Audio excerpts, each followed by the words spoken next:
Vision: a vibrant and nurturing Polytechnic Service College for transforming lives and communities.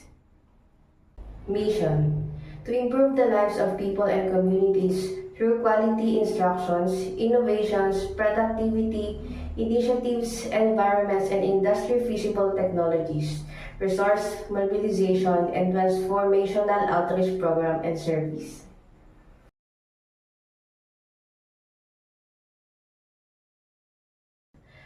The BSIT goal: the program prepares students to be IT professionals who are well-versed in application, installation, maintenance and operation, development, and administration. It also engages them in lifelong learning endeavors contributing to research, extension, and resource generation in the field of information technology.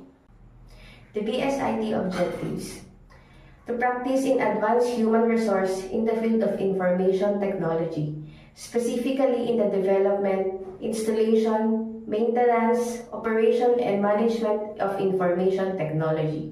To develop students with critical thinking through research and extension activities. To strengthen values which are desirable in the information technology profession and the common good.